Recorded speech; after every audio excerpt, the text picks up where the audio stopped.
A single word, carved into wood. No bodies. No signs of struggle. No answers. When English settlers returned to Roanoke Island in 1590, over 100 people, including women and children, had vanished without a trace. Not a scream. Not a weapon. Not even a grave. Just one chilling clue left behind: CROATOAN. Most people think Roanoke was simply a failed colony, lost to starvation or attack. But the truth is far darker and far stranger. Because the evidence suggests something far more deliberate. To understand Roanoke, you have to go back to the late 1500s. England was desperate. Spain dominated the New World, and Queen Elizabeth I wanted a foothold in North America. In 1587, over 100 settlers arrived on Roanoke Island, off the coast of present-day North Carolina. This wasn't a military outpost. It was meant to be a permanent settlement: families, craftsmen, even a newborn child. Virginia Dare, the first English baby born in America. But almost immediately, things began to go wrong. Supplies were scarce. Relations with local tribes were tense. And their leader, John White, made a critical decision: he would sail back to England for help.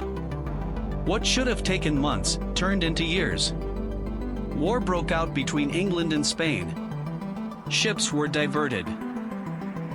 At first, nothing seemed wrong. The settlement wasn't destroyed. There were no signs of battle. Homes had been carefully dismantled, as if the settlers had planned to leave. But then came the details. The fort had vanished, the houses were gone. Nearby was CROATOAN Island, home to a friendly Native American tribe. It seemed like the most logical answer. But storms prevented White from investigating. And that's where the trail ends. No bodies were ever found. No confirmed survivors.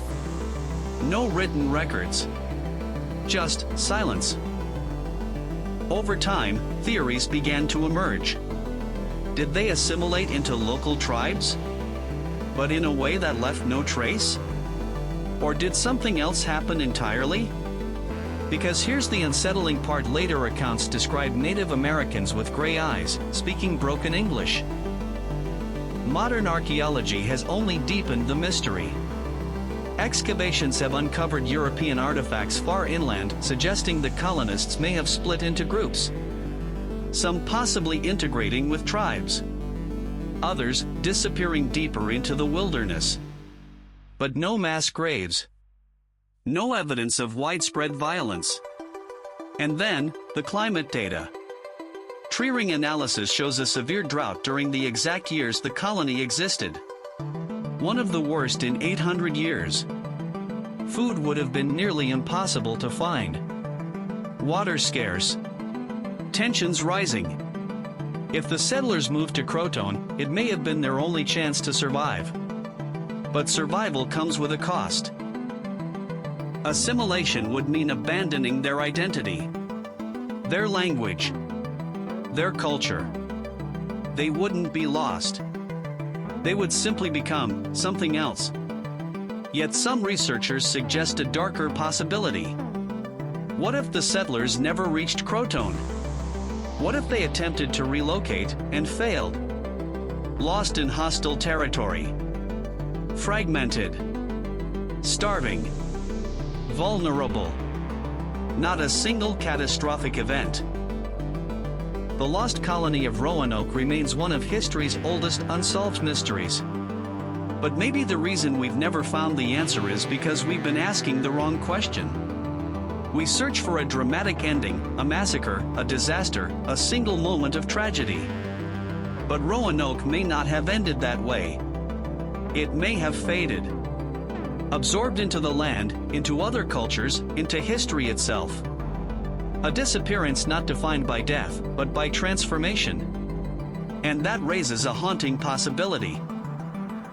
How many other stories have been lost, not because they ended violently, but because they simply changed? Because if Roanoke teaches us anything, it's that history doesn't always leave evidence. Sometimes it just disappears. No bodies. No answers. Just one word, carved into wood. Roanoke wasn't just lost. It was erased.